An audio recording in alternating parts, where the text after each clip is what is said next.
하나님의 말씀은 마가복음 2장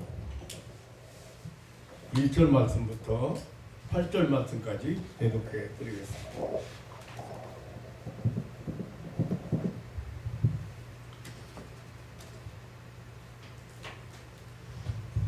12절 말씀까지 대독해 드리겠습니다.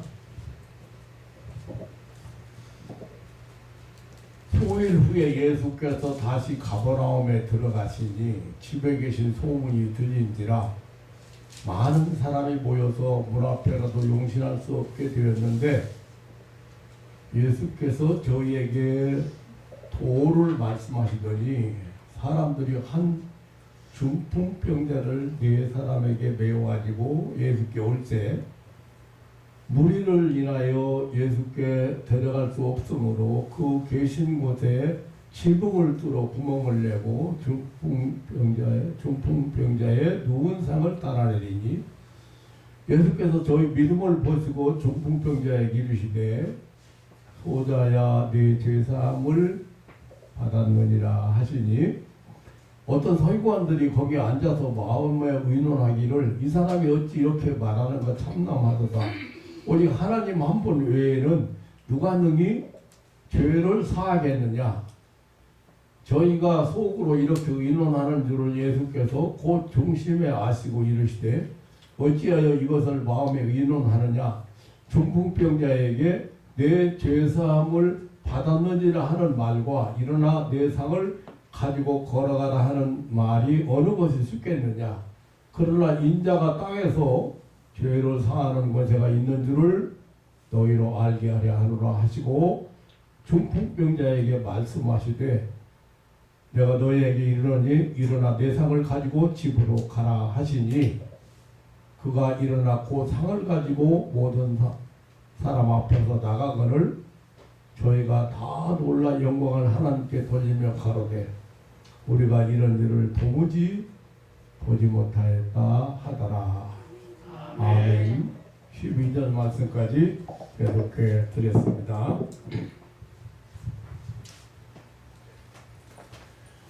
네, 오늘 본문은 예수님께서 그 공생의 사역 초기에 가버나움에 가셨을 때 있었던 이야기입니다. 그곳에는 참으로 모질고 고통스러운 질병의 문제를 가진 사람이 있었습니다. 중풍병자였습니다. 저도 이 치유사역 중에 중풍병자 몇 사람을 만났습니다만은 이 중풍병 참으로 괴로운 병입니다. 이 중풍병자를 만나보니까요, 전신마비 된 사람도 만났고, 반신불수, 반은 살아있고, 반은 죽은, 이런 반생반사의 처지에 있는 사람입니다. 또한 한쪽은 통하고, 한쪽은 통하지 않는 불통의 사람입니다. 그렇기 때문에 이 죽는 날까지 다른 사람의 신세를 져야 하는 아주 불행한 사람입니다. 참으로 암담한 처지에 놓여 있는 사람이지요. 근데 왜 이런 병에 걸렸을까? 오늘 본문에 나오는 이 사람이 중풍병에 걸린 이유가 있습니다. 5절에 보면 예수님께서 내 죄사함을 받았느니라고 하셨습니다. 그러니까 병의 원인이 죄 때문이었습니다. 물론 무조건 병이 다 죄 때문이라는 그런 죄 때문에 걸린다는 것은 아니죠. 그리고 중풍병은 모두가 다 죄 때문에 걸리는 병은 아닐 것입니다. 그런데 이 사람의 경우는 죄 때문에 온 것이 틀림이 없습니다. 의학적으로 원인이 뭐 고혈압이 원인이라고 합니다. 뭐 동맥경화라든지 뇌졸중이라고도 하지요.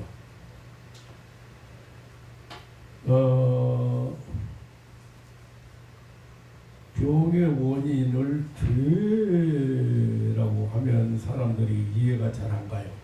왜냐하면 죄가 무엇인지도 잘 모르고 죄에 대한 심각성도 잘 모르는 것 같아요.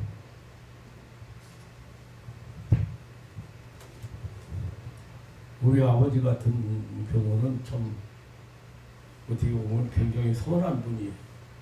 악의가 전혀 없는 분이에요. 남한테 욕 한마디도 않는 분인데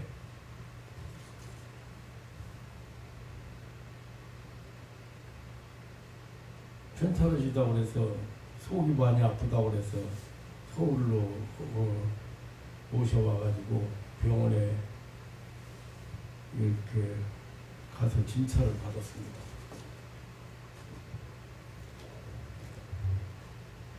병원 의사가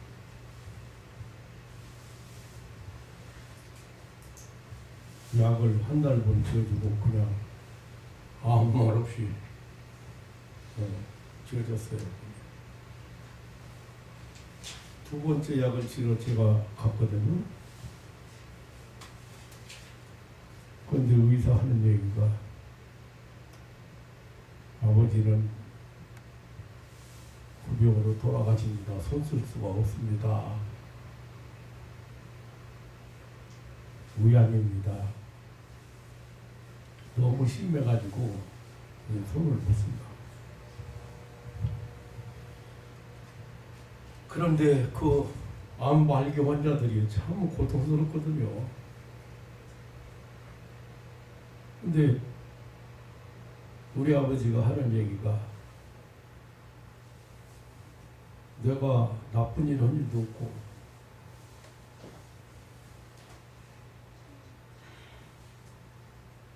남에게 죄진 일도 없는데 내가 왜 이렇게 고통받아야 되느냐.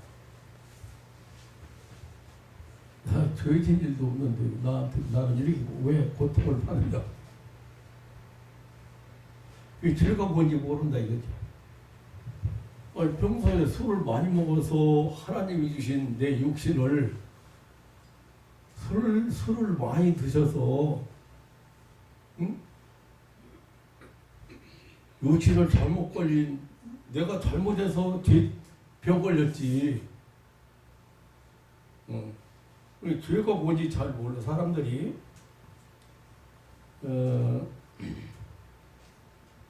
자기가 잘못해서 병들고 하나님 앞에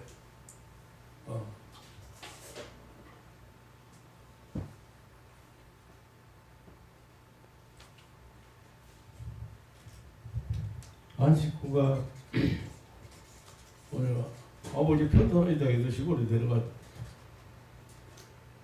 전화가 왔는데 아버님이 너무 고통스러워 하시는데 내가 무슨 죄가 있어서 나 평생 동안 남에게 잘못한 일 한 번 없고 거짓말한 일 내가 무슨 죄가 있어서 이렇게 고통받느냐. 사람들이 이 죄를 잘 모르고 이 무서운 죄 문제를 대수롭지 않게 생각을 합니다. 뭐 이렇게 범법 행위나 죄인 줄 알지.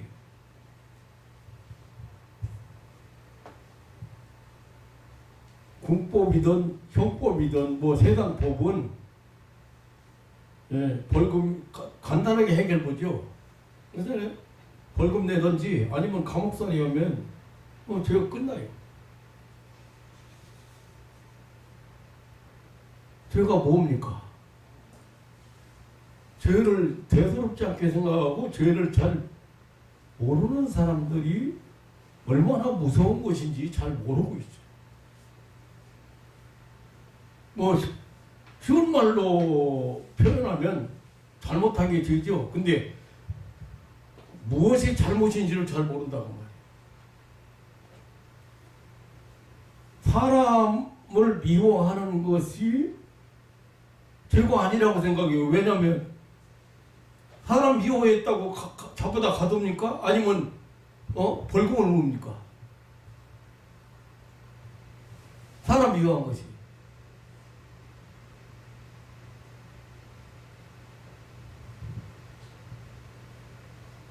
사람 미워했다고 감옥에 가는 사람 없잖아요.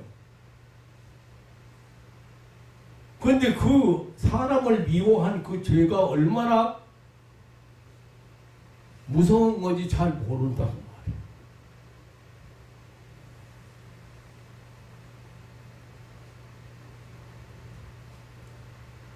사람들은 부모에게 두려워하는 것이 잘못이라고 생각하잖아요. 성경은 두려워하는 것이 죄가 아니라 부모 말씀에 순종하지 않는 것이 죄고 부모를 공경하지 않는 것이 죄라고 했어요.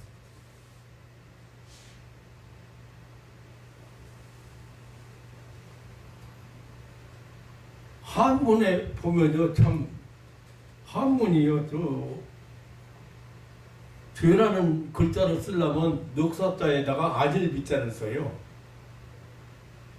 네 가지 아닌 것이에요. 그런데 네 가지 아닌 것이 뭐라고 설명을 안 했는데 내가 성경을 보는 사람으로 성경에서 따지면 하나님 믿지 않는 게 죄고 살아가지 않는 게 죄고 이웃사랑 원수사랑 않는 게 죄예요. 또 선을 알고도 행치 않는 게 죄예요. 선한 일이 무엇인가 알고도 행치 않는 게 죄예요. 또 가장 무서운 구약에서 많이 다룬 죄는 감사치 않는 거. 참 은혜를 갚지 않는 거예요. 은혜 갚지 않는 거. 은혜를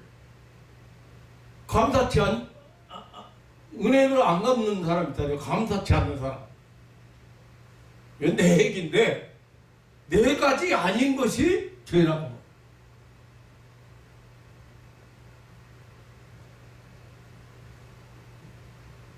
근데 우리는 잘못을 해야 어떤 잘못이 뭐가 잘못인지를 잘 모른다고. 근데 그 죄가 얼마나 무서운 건지도 잘 모른다고.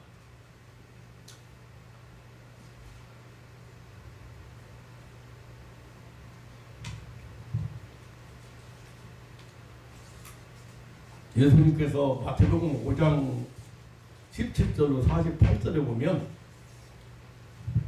죄가 무엇이고 얼마나 무서운 것인가를 교훈한 내용이 있습니다. 살인만이 죄가 아니고 형제에게 노하는 것,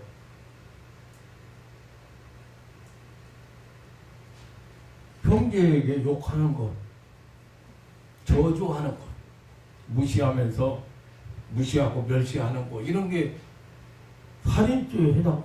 그런데 여러분, 형제에게 노했다 해서 지옥 가는 사람, 감옥 가는 사람 봤어요?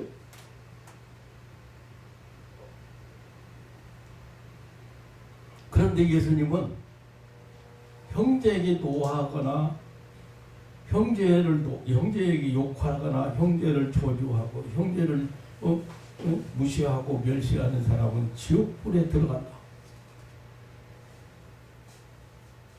살인자만 지옥불에 가는 게 아니고.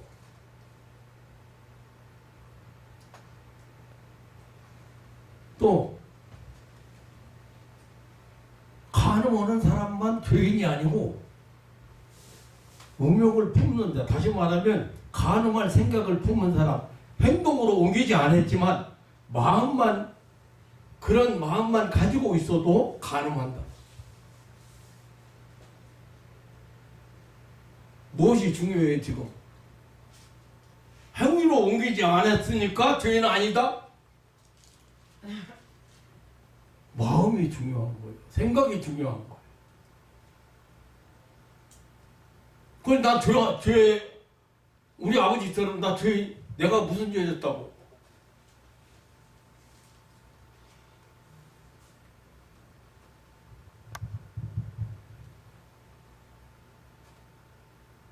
예수님이 뭐라고 말씀하시냐면, 만약에 오른눈이 범죄케 하거든 눈 빼버려. 오른팔이 팔 하나가 다리 하나가 범죄케 했으면 잘라버려. 그거 자르고 지옥 안 가는 게 좋아. 그 정도까지 강력하게 말씀하셨어요.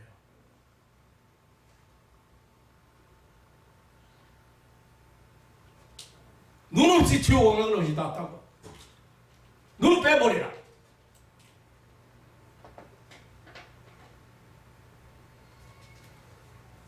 이혼하는 것이 얼마나 큰 죄인지 몰라요. 요즘 사람들 밥 먹던데요, 이혼을.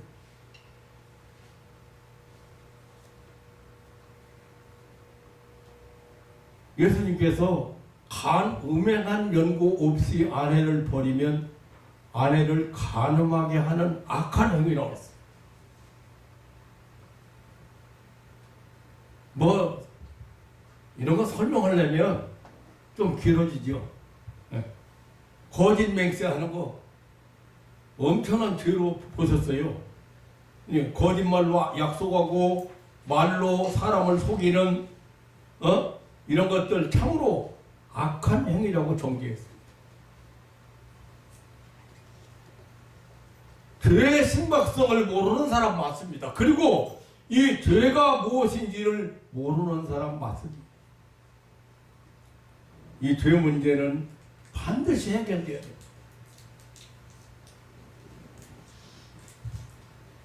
이 죄에 대해서 잘 모르기 때문에 심각성을 잘 모르고 그 죄의 무서움을 잘 모르고 죄가 뭔지를 잘 모르기 때문에 죄 사함에 대한 감격 없이 신앙생활을 하는 사람.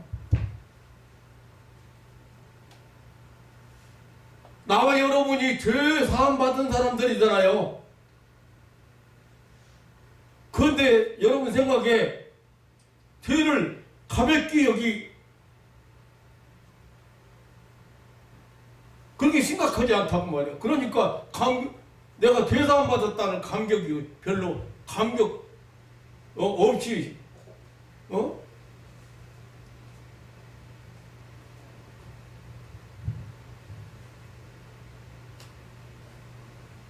이 죄 문제는 반드시 해결돼야 돼요. 왜냐하면 죄는 영원한 형벌, 지옥 형벌을 받기 때문에.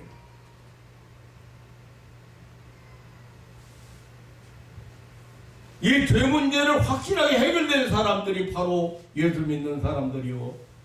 이 죄와 사망의 법에서 해방된 사람들이 바로 우리 성도들입니다. 오늘 본문 사건은 바로 이 죄 문제를 해결하러 오신 예수님을 소개한대요. 세상에서 누가 감히 내 죄사함을 받았느니라고 선언할 사람이 있고 또 선언한 사람이 있습니까? 어떤 유명한 성인이 이 내 죄사함 받은 선언을 한 사람이 어디가 있어요?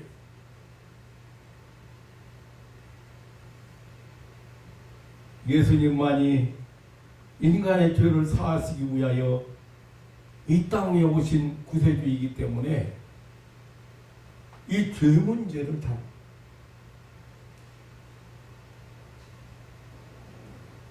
성경에는 인간의 질병 문제가 많이 나옵니다. 그런데 이 병과 이 죄와 병과의 연관성을 그런 우리가 말씀을 보면서 오늘 깨닫게 됩니다. 몇 군데만 한번 찾아보도록 하겠습니다. 신명기서 28장 21절로 22절에 보면 하나님께 이스라엘 선민이 하나님께 불순종하고 은혜를 저버릴 때 내리는 재앙이 질병이라고 했습니다. 여호와께서 거기 보면 여호와께서 내 몸에 연병이 들게 하사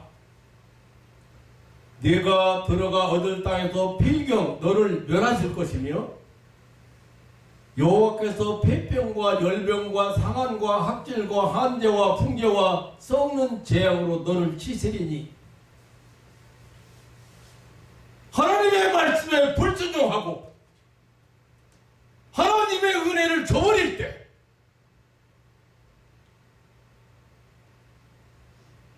무섭잖아요. 연병이란 연병 열병이요. 여러분 열병 지금 3년째 마스크 쓰고 있잖아. 지금 열병 때문에 그래. 열병.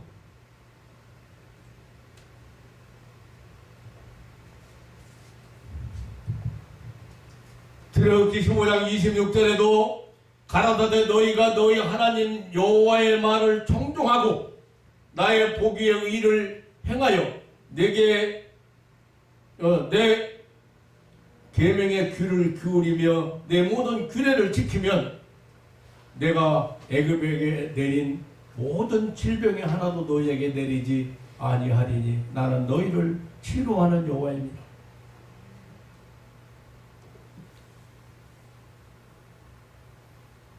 민수기 14장 11절로 12절에 보면 거기도 전염병 얘기가 나옵니다. 여호와께서 모세에게 이르시되 이 백성이 어느 때까지 나를 멸시하겠느냐?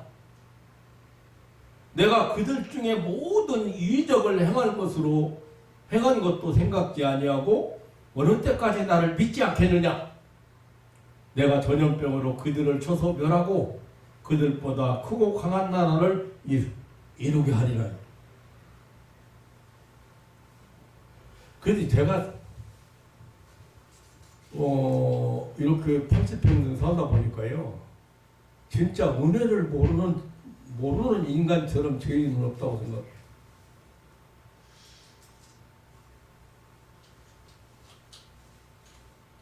아까 내가 아닌 것 중에 감사하지 않는 거지.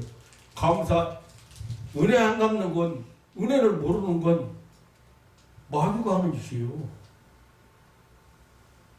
배은망덕한 거 있잖아요. 자식이 부모의 은혜를 아니 부모가 없이 내가 이 세상에 어떻게 존재하는데, 이웃이 없이 국가가 없이 내가 어떻게 존재하는데,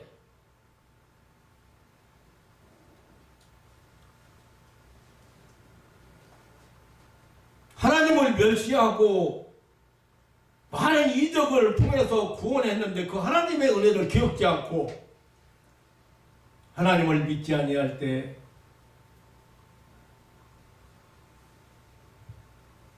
이런 전염병이 일어나서 멸할 것이다.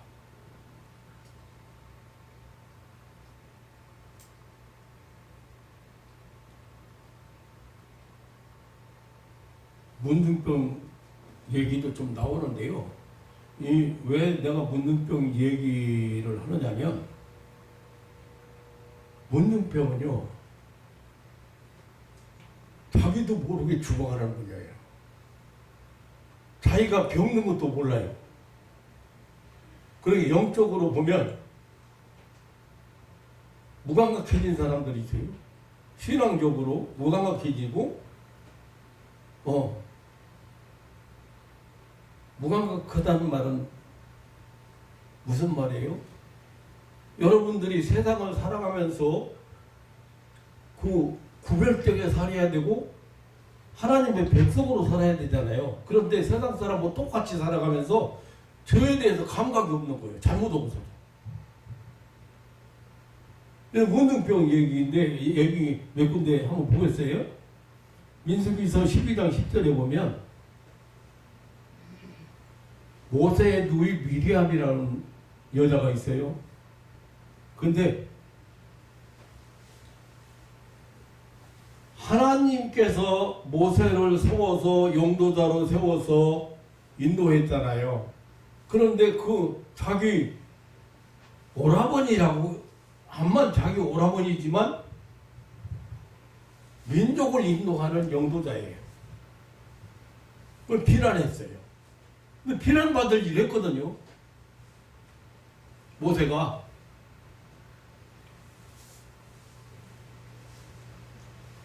그런데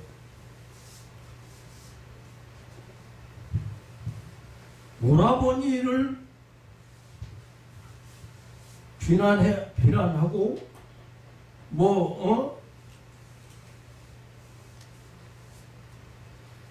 하나님께서 모세하고만 말씀하셨느냐, 우리와도 말씀하지 않았느냐,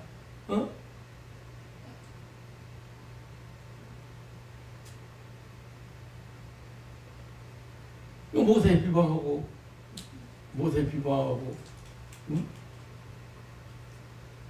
문둥병이 걸렸어. 그래서 모세가 부르짖어 고쳐달라고. 열왕기하 5장 25절로 27절에 보면 엘리사 선지자 사원 게하시가 문둥병에 걸린 사건이 나오거든요. 나만 문둥병 환자 나만 장군이 가지고 왔던 선물이 욕심이 생겼어요.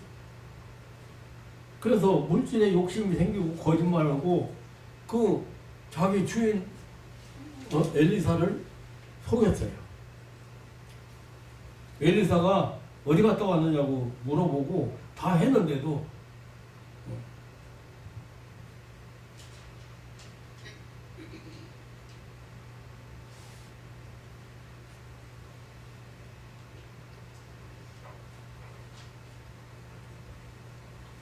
거짓말하고 속여가지고 엘리사의 저주를 받음으로 해서 나만 문둥병이 내게 들어 내 자손에게 미쳐 영원토록 이르리라. 게하시가 그 앞에서 물러나오며 문둥병이 발하여 눈같이 되었더라 했습니다.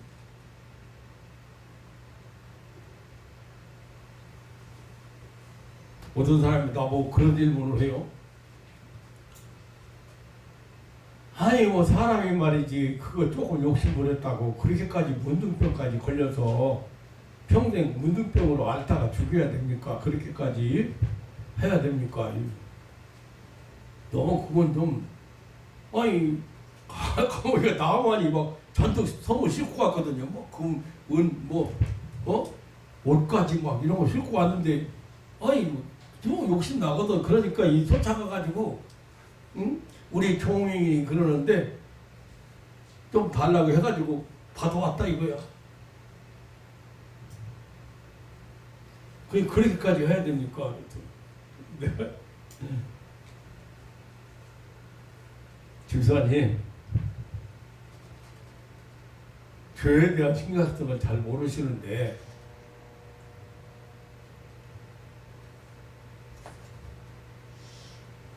그러면 사도행전에 나오는 아나니아 삽비라는 밭 팔아서 헌금했는데 밭 팔아서 헌금하고 베드로 앞에 이게 다냐? 예, 다입니다. 다 띄워놓고 조금만 가지고 와가지고 네가 하나님의 성령을 속이냐? 즉사했어. 더 그러지. 집사님 생각에는 왜 그럴 것 같아요?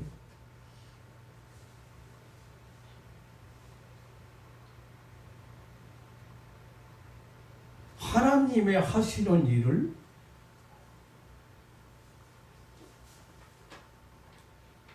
방해하는 것은 용서가 안 됩니다. 회방하는 것은 용서가 안 됩니다. 그런데 나는 그렇게 봐요. 그래서 내가 집사님한테 그래서 왜 엘리사가 그 선물 잔뜩 싣고 왔는데 문둥병 치료받고 가는 문둥병 치료받고 이 선물 받으시오 하는데 안 받았거든.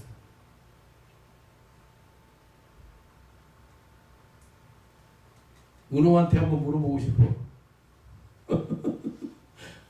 왜 그 좋은 금덩어리 은덩어리 좋은 신월산 뭐 모피 뭐 이런 옷 같은 거 왜 안 받고 그냥 보냈을까? 여러분, 하나님의 은혜를 돈 주고 사는 것이 아닙니다. 하나님의 은혜는 돈 가지고 계산될 만큼 되는 게 아닙니다.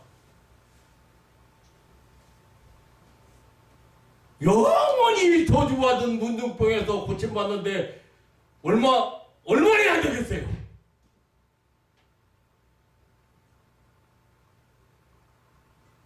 그런데 그 하나님의 하시는 일을 게하시가 뒤쫓아가가지고 주인이 그러는데 그 금덩어리 옷 2벌, 아이고,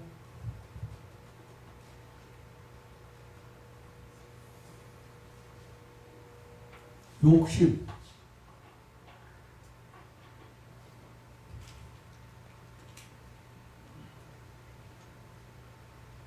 물질의 욕심을 생겨서 거짓말도 하고 또 하나님의 일을 하는 하나님의 사람 엘리사를 속이기까지 했다.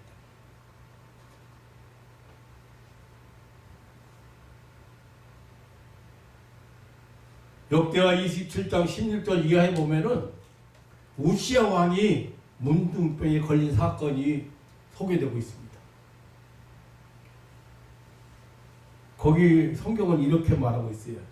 저가 강성하여짐에, 그러니까 나라가 이제 부강해졌어.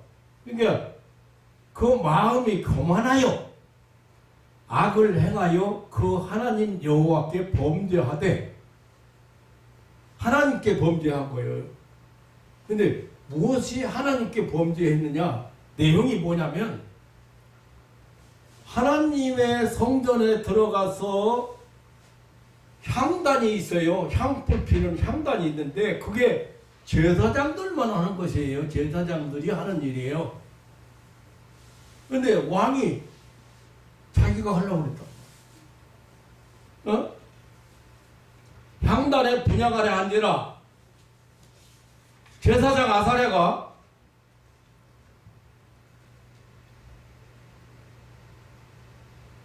그 용맹한 사람들 한 80명 데리고 그 뒤를 따라가서 그 우시야 왕을 못하게 막았어요.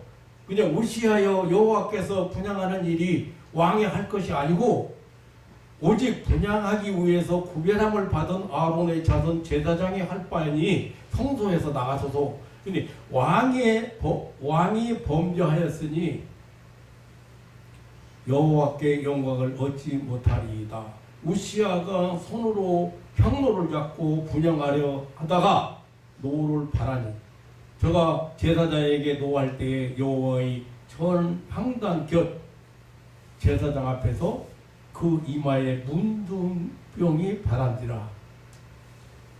21절에 보면 우시야 왕이 죽는 날까지 문둥이가 되었다. 문둥병으로 죽은 거예요. 그러니까 교만해가지고 하나님의 일꾼을, 하나님의 종을 무시하고 이 주의 종 말을 듣지 않았다. 그러니까 주의 종을 멸시하고 너 하는 것이면 나도 할 수 있다고. 아까도 말했지만 문둥병이 참 무서운 병입니다. 무감각한 병이에요. 그러니까 뒤에서 문둥병 아무렇지도 않으니까 아무렇지도 않지만 뒤에서 바늘로 찔러도 몰라. 안 아파서 감각이 없어가지고. 왜? 자기도 모르는 사이에 썩어가는 죽어가는 병이에요. 불치병, 고칠 수 없는 불치병.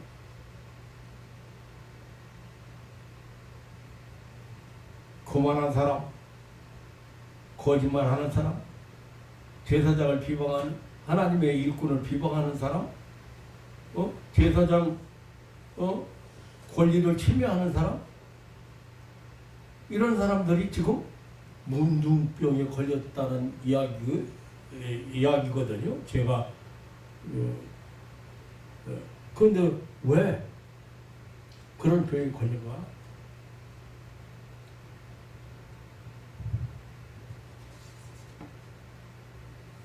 하나님은 하나님의 일을 금하는 사람들은 하나님 한번 생각해 보세요. 목사가 무슨 능력이 있다고, 목사가 무슨 능력이 있다고 마음 만져보고 기도하면 나서 여러분 내 앞에 어떤 것을 가지고 왔을 때 내가 하나님이 못 고쳐 한 병이 있어요, 없어요?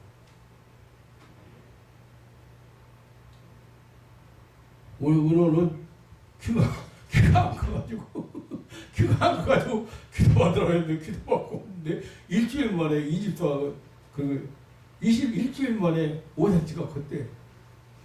누가 사람들이 들으면 아주 웃을 거야. 어떻게 키 크게 해달라고 기도했는데 20일 만에 5cm가 큰데요?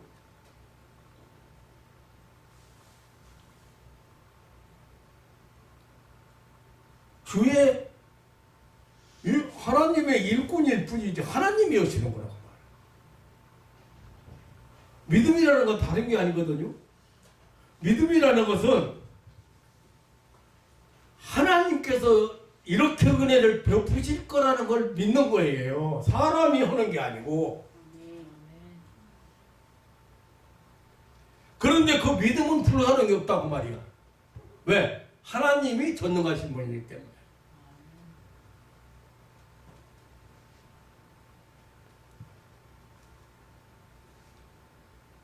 그런데 왜 내가 이 문둥병 얘기를 좀 길게 했느냐면 현대교회, 영적으로 현대교회는 이 문둥병자들이 많이 있다.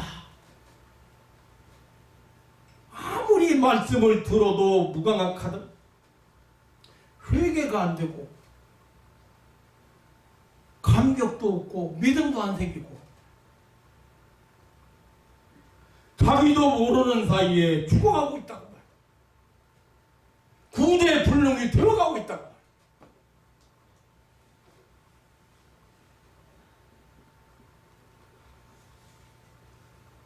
좀 길게 얘기했습니다만은 죄와 질병과 관계를 지금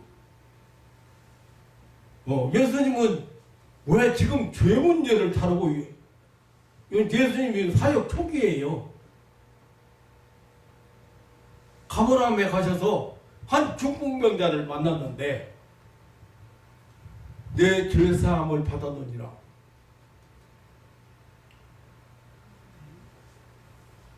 죄 문제를 다루고 있다고 말이야.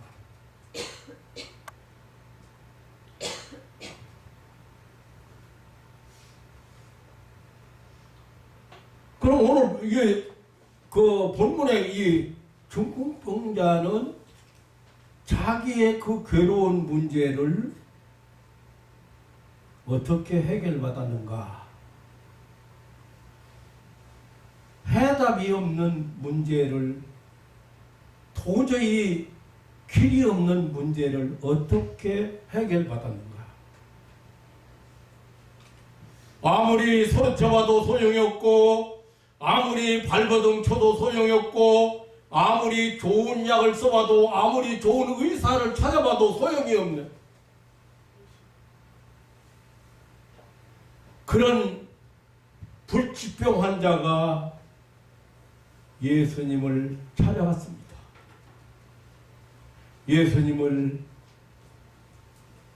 만나서 그 안타까운 문제 해결을 받았습니다.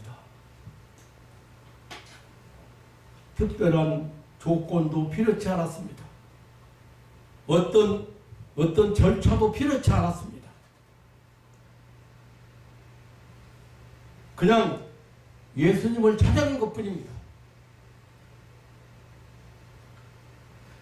예수님을 만난 것뿐입니다. 어느 날 절망 가운데 있던 이 중풍병자에게는 놀라운 복음이 전해졌습니다. 예수님이 가버나움에 오셨다는 것입니다. 예수님이 바로 그 마을에 오셨다는 것입니다. 수많은 사람의 불치병을 고쳐주인다는 그런 예수님이 오셨다. 그런 친구 네 사람을 불러서 부축을 받아서 들것에 실려가지고 예수님을 찾아갔습니다.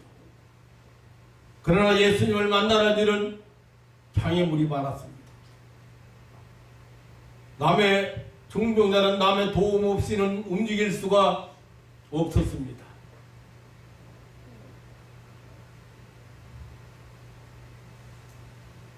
자기 혼자 갈 수 없는 어려움 때문에 친구의 이웃의 도움을 필요했습니다. 또 예수님 앞에 가는데도 난관이 생겼습니다. 사전에 보니까 무리를 인하여 예수께 데려갈 수 없게 되었다고 했습니다. 이들에 많은 사람이 모여서 문 앞에라도 용신할 수 없게 되었다고 했습니다. 꽉 차서 환자 들어갈 길을 열어주질 않아요. 예수님의 주위를 둘러싼 사람들은 이 중풍병자의 길을 열어주지 않았습니다. 중풍병자 자신의 불행의 문제가 예수님을 통해서 해결될 줄 알고 큰 소망을 품고 찾아왔건만 어려운 난관에 부딪히고 만 것입니다. 예수님을 만난다고 하는 것이 아무 어려움 없이 장애물 없이 손쉽게 만난다는 보장은 없습니다. 어떤 사람은 가족적인 장애물 때문에 만날 수 없는 사람도 있습니다. 종교적인 문제가 될 수가 있습니다. 특히 위성적인 문제, 이 어떤 과학이나 의학이나 어떤 상식 이런 것들이 장애물이 될 수 있습니다.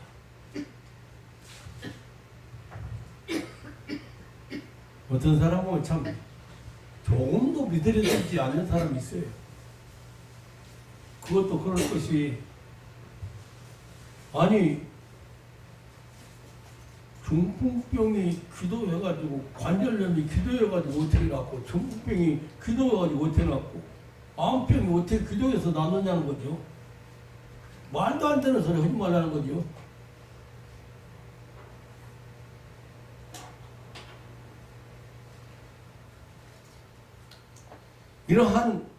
이러한 장애물 앞에서 그냥 포기하면 그냥 은혜를 체험할 수 없는 것이. 나만 자꾸 잘못했으면은 그 사람 말대로 오면 내 생각에는 선지자가 나와가지고 당처에 뭐 기름을 바르고 뭐 어떻게 해줄 줄 알았는데 기도하고 막 어떤 의식을 해줄 줄 알았는데 요단가에 가서 7번 목욕을 하고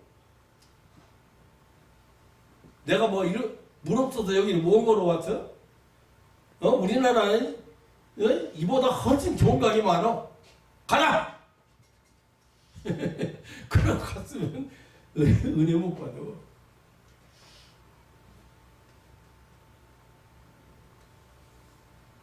아니 그 부하들이 참 훌륭한 부하가 하나님의 은혜를 입으려고 아니 아버지요, 아니 장군님, 아니 그보다 더 어려운 일을 시킨다고 하더라도 무능병이 낫는다면 해야 될 건데 아니 가서 무능병을 하는데 7번 들어갔다 나왔다 하라는데 그거 얼마나 쉬웁니까? 그게 하나님의 은혜인데 온몸에 문둥병 들은 거 그거 어떻게 약을 다 발라주고 어떻게 생각해봐. 그냥 물에 들어갔다 나오는 게 얼마나 편해. 그게 하나님의 은혜라니까. 그게 하나님의 방법이라니까.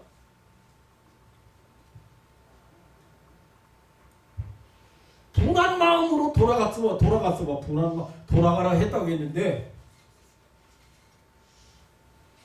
내가 선물도 이렇게 많이 싣고 오고 내가 먼 나라에서 오고 내가 아주 나라에 공을 세운 장수고 장군이고, 그런데 뭐 문전 내다도 안 보고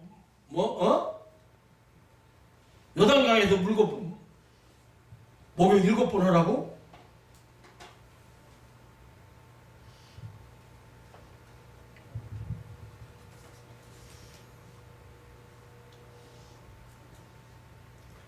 아니, 헌금을 가져라고 합니까? 무슨 신앙생활을 열심히 하라고 합니까? 무슨 앞으로 선한 일을 많이 하라고 합니까? 여기 와서 기도만 받으면 낫는다는데.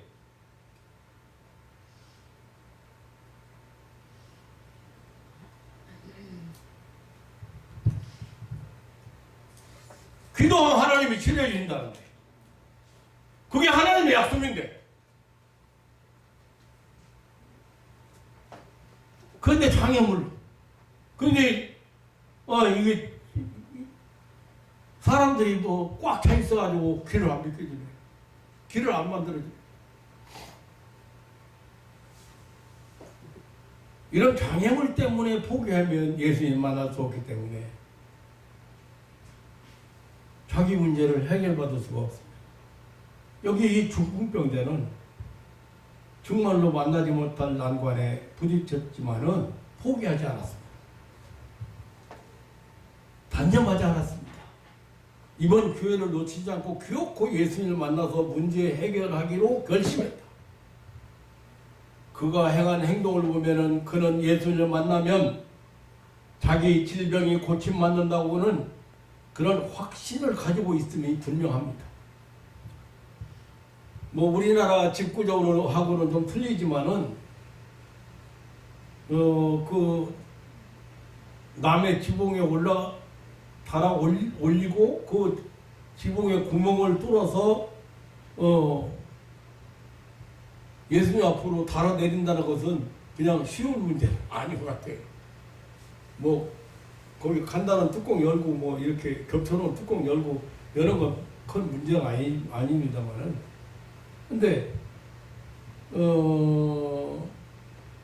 우리가 생각적으로 상식적으로 생각해봐도 그렇게 간단한 일은 아닌 것 같습니다. 좀 확실하게 결단을 요구하는 일이고 믿음을 보이는 일입니다. 어려움과 번거로움을 무릅쓰고 자신의 문제를 해결하기 위해서 최선을 다한 것을 볼 수가 있습니다. 하나님 앞에 믿음의 행위를 보이는 일은 이처럼 큰 축복을 불러옵니다. 문제를 해결해 주시는 축복을 받습니다.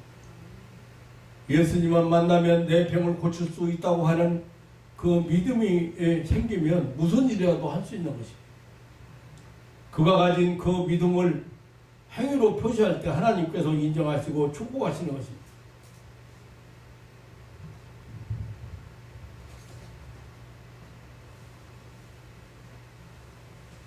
저는 많은 환자 만났지만 정말로 안경 벗어서 발로 밟아서 그 앞에서 믿음 생기니까요. 그냥 벗어서 밟아서 다 깨틀 이거 있으면 다시 엉뚱한 짓 된다고 생각하고 그걸 보시고 하나님이 그 눈을 치료 안 할 수가 없는 거예요. 내가 능력이 있어서가 아니잖아요. 실력 문제 때문에 기도받는 사람도 어린아이서부터 고루고루 있어요. 여기 와서 마지막 그 사람 소식이 없어 기도받고 하는데 회개가 안 되는 사람이 그 사람.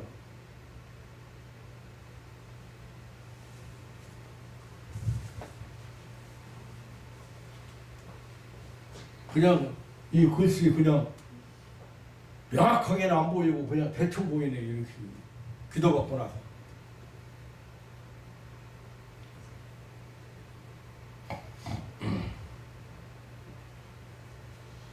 오늘 목사한 사람은 눈 시력이 자꾸 떨어지는, 그래서 언제 완전히 안 보일지 모르는 사람인데 기도받고 갔는데 내가 볼 때는 한 십몇 년 됐는데 아직 눈 안 얻은 거 보면은 그때 기도하고 괜찮아지고, 근데 본인이 인정을 안 하나. 목사님한테 기도받았기 때문에 아직 눈 잘 보입니다. 이렇게 안 해.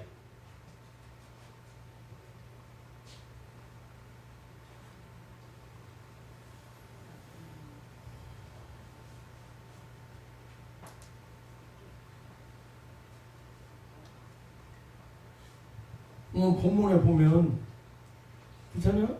예수님께서 저희 믿음을 보시고 중풍병자에 이르시되 소자야 네 죄 사함을 받았느니라고 했습니다. 믿음에는 결단성과 과감한 파괴가 필요한 것입니다. 자신의 이성이 파괴되고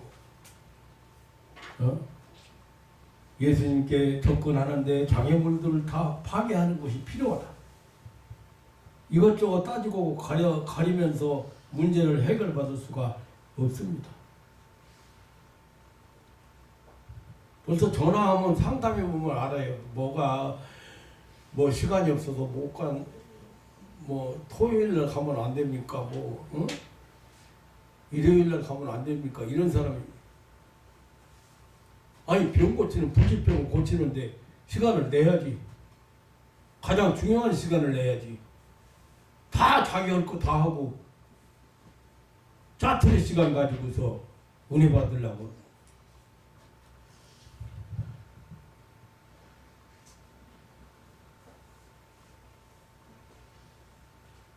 예수님을 만남으로써 문제가 해결된다는 것이 확신하다면 다른 이유가 전혀 필요 없습니다. 마침내 지붕의 구멍을 뚫고 죽은 병자를 예수님 앞으로 달아내려졌습니다. 예수님은 저희들의 믿음을 보시고 문제를 해결해 주셨습니다. 그런데 그 문제가 뭐였어요? 그 문제가 뭐였어요? 죄 문제예요. 지붕을 뚫고 중풍병자가 누운 상이 내려오는 광경을 보신 예수님은 그들의 믿음을 보신 것입니다. 그리고 그 병이 든 근본 문제를 해결해 주셨습니다. 내 죄 사함을 받았느니라. 그리고 상을 들고 걸어가라고 명령하셨습니다. 그 순간 병이 떠나버렸습니다. 반은 죽어 있고 반쪽은 불통하던 불행한 이 사람의 문제가 해결되었습니다. 새 사람이 되었습니다. 바로 죄 문제가 해결된 것입니다. 세상에는 곤란한 문제, 어려운 문제로 애태우는 사람들이 많이 있습니다. 반은 살고 반은 죽은 것 같은 상태에 있는 사람들이 있습니다. 반절은 불통하고 남에게 유익을 주지 못하고 신세만 끼치는 필요 없는 존재로 살아가며 고통받는 사람도 있습니다. 위대한 신앙의 결단과 거룩한 파괴가 일어나서 예수님을 만나고 문제를 해결받아야 됩니다.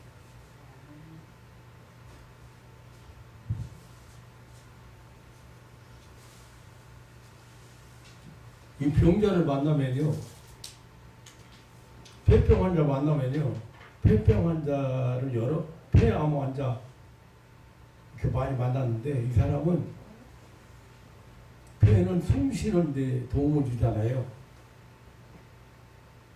다른 사람 숨 못 쉬게 답답하게 하는 인간.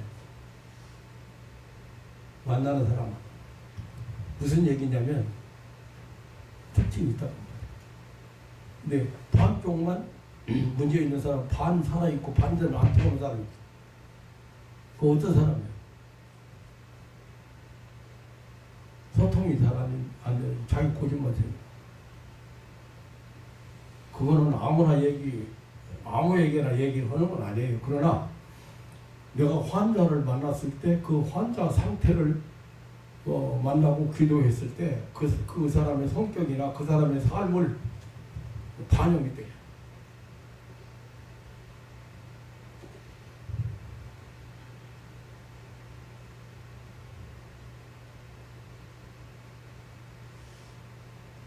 죄 문제가 뭔지 입시오.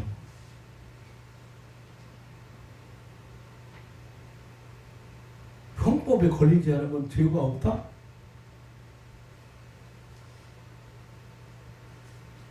그렇게 죄사함 받았다고 하는데, 죄사했다고 하는데, 내 죄가 예수님 십자가에서 끝장났다고 하는데, 나는 큰 죄인이 아니라고 생각하는 사람 너무 많다.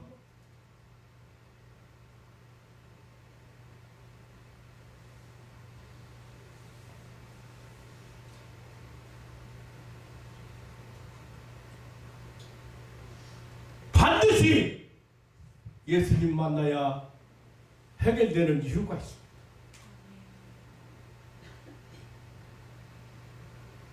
이 세상 죄의 문제를 해결할 길은 없기 때문에, 이 세상에 죄 문제를 해결할 방법은 없기 때문에,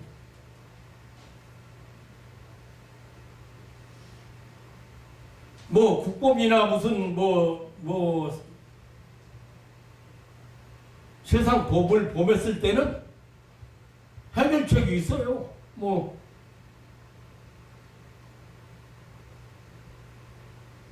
벌금을 문다든지 감옥살이면 끝나요. 그런데 마음의 죄나 하나님의 법을 이 법으로 규정되지 않는 이 고질적 죄는 해결할 방법이 없어요. 죄사함 받을 방법이 없습니다.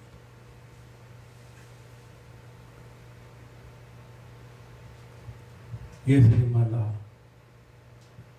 예수님만이. 그래서 이 중풍병자는 예수님을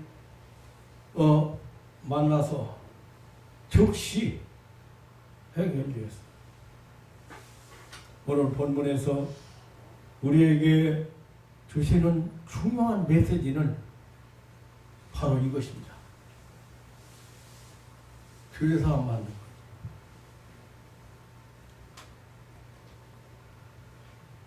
죄사하는 권세는 예수님만이 가지셨다는 사실입니다. 그 당시에 바리새인이나 서기관들이나 이런 사람, 성경을 잘하는 사람들이잖아요. 그러니까 알잖아요. 오, 참남하도다. 저 사람 누구한테, 아니 자기가 하나님밖에 죄사하는 권세가 없는데 저는 누구한테 죄사 안 받았다는 거야. 그게 지금 우리가 보통 사람들이 질문하는 대신 질문해 주는 거예요.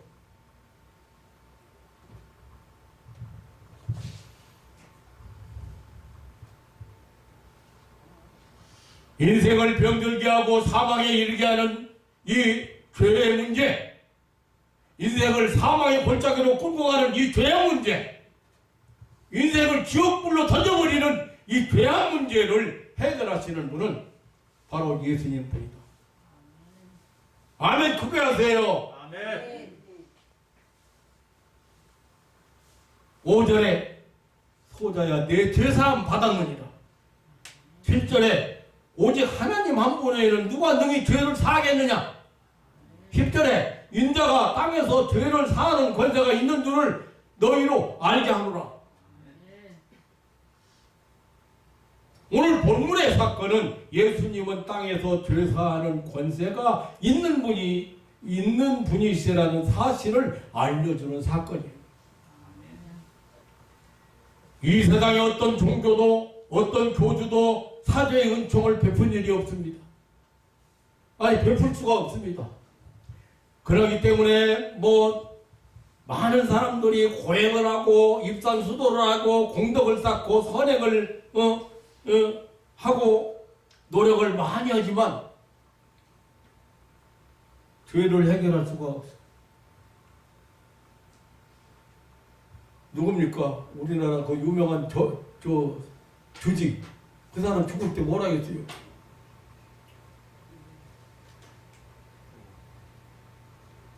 나는 엄청난 죄. 그 사람 그래도 위대하다고 생각해요. 나 엄청난 죄인.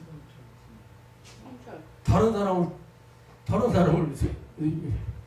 사람을 지옥불로 보낸 천당 가는 길을 몰라. 지옥으로 가게 엄청나지.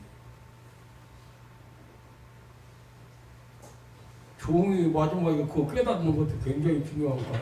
엄청난 거라고 생각해요.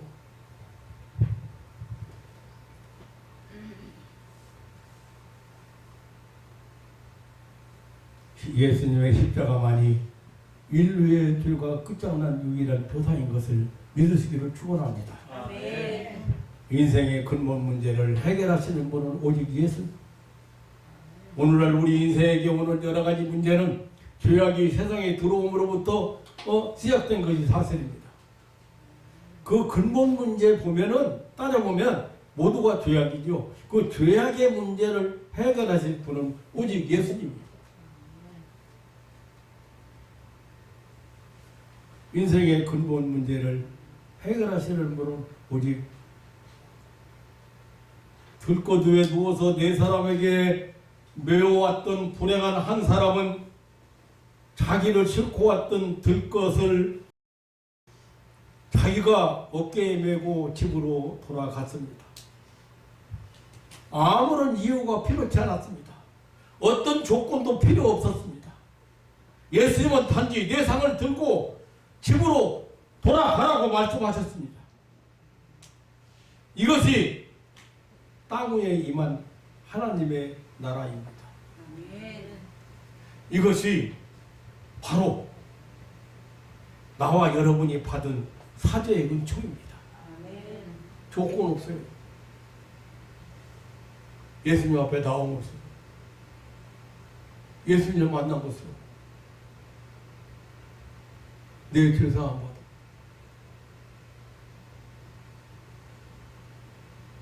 어찌 예수 믿는 사람들이 어찌 이 사죄에 대한 감격이 없이 예수를 믿고 있습니까? 왜 무감각해지고 있습니까? 세상 세상 염려, 세상 죄리,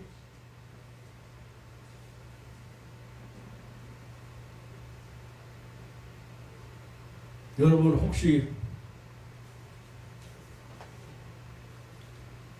목사님은 이제 80이 훌쩍 넘으시고 떠날 일이 얼마 안 남았으니까 욕심 안 내시는 안 내는 것처럼 그렇게 보이는 것 같, 편안하게 사시는 것 같은데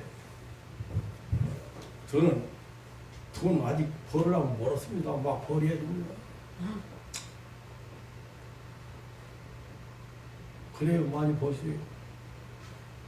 문제는 그런 것 때문에 하나님이 우리에게 주신 은혜를 그 은혜를 잊어버리면 안 된다. 내가 누리고 있는, 내가 받은 은혜, 내가 누리고 있는 은혜, 앞으로 누려야 될 영원한 영광의 세계. 그것이 주가 되고 나머지 것은 부차적이에요.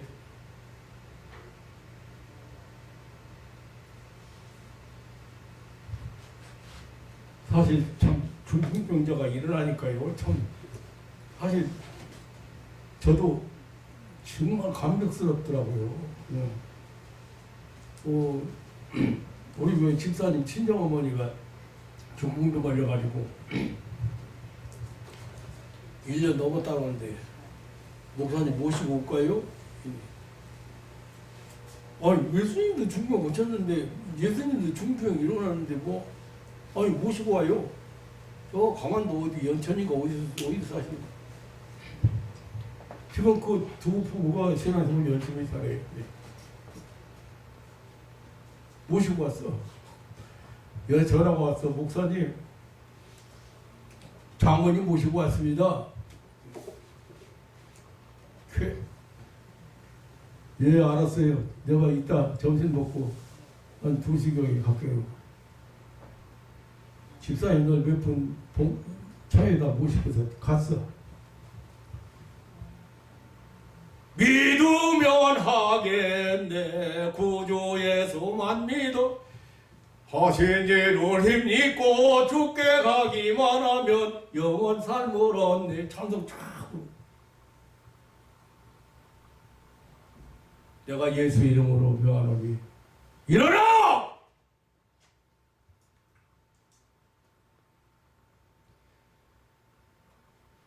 기도를 하고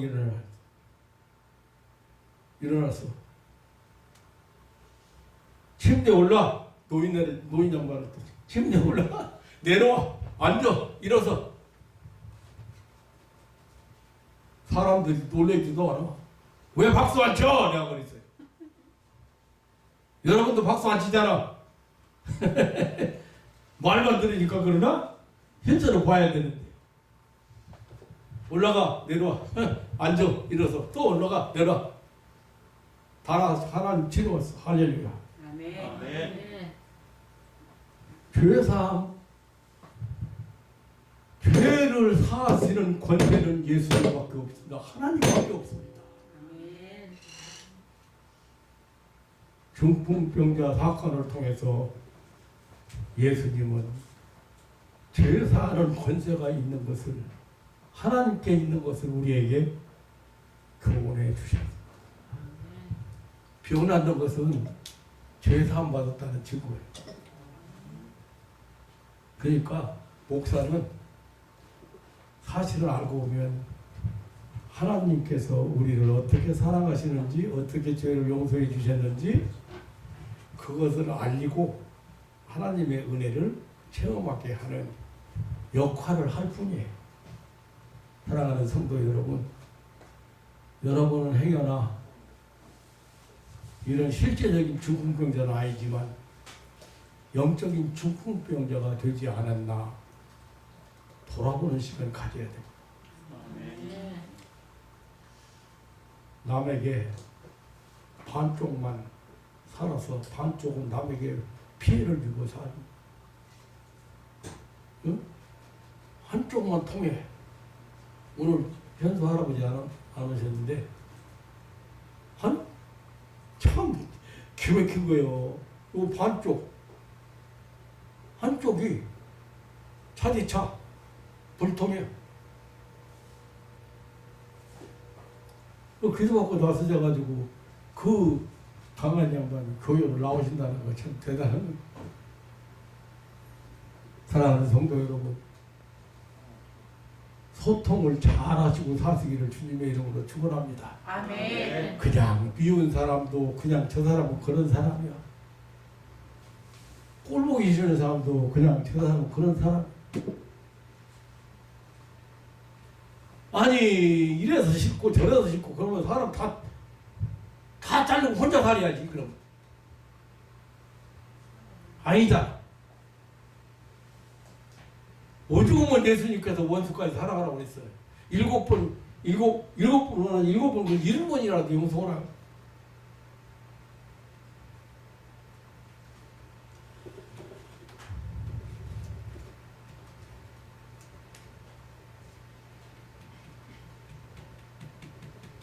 그러니까 중풍병자 만나면 이 사람은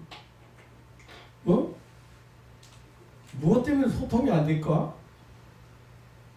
뭐 때문에 반쪽이 죽었을까? 차디차 한쪽은 못 움직여. 귀도 와도 눈도 눈도 안 보이고 귀도 그러고 한쪽이 다 그래. 한쪽이. 사랑하는 성도 여러분, 죄사함 받은 은총에 대해서 감격적인 삶을 살 수 있는 그런 신앙인들 되시기를 주님의 이름으로 축원합니다. 아멘. 하나님 아버지, 놀라운 사랑과 은혜를 감사합니다. 이렇게 어리석고 허물 많고 실수 많이 하고 이렇게도 답답하게 세상을 살아가던 죄인을 하나님께서 찾아주시고 은혜를 입혀주셔서 그래도 무엇인가 남을 위해서 조그만 도움이라도 주면서 세상을 살아갈 수 있는 그런 유익한 사람으로 삼아주신 것 감사합니다. 아멘. 하나님 아버지, 사랑하는 가족들이 찬송에 대한 감격을 잊어버렸습니까? 아니 기도에 대한 기쁨이나 응답에 대한 기쁨을 못 느끼고 삽니까? 아니 이렇게 성도 주일을 기다려주고 주일에 교회 오는 것이 그렇게 기쁘고 즐거움을 잊어버리지는 않고 사는지 모르겠습니다. 하나님 아버지, 오늘 이 시간에 모두 회복되고 새로워지는 역사가 있게 하여 주옵소서. 아멘. 하나님 나라를 늘 사모하면서 늘 감격적인 삶을 살고 감사하는 삶을 사는 그런 삶이 바꿔지는 역사가 있게 하여 주옵소서. 아멘. 우리의 모든 죄를 다 사해 주시고 영원한 천국을 약속하신 우리 구주 예수님의 이름으로 기도하옵나이다. 아멘.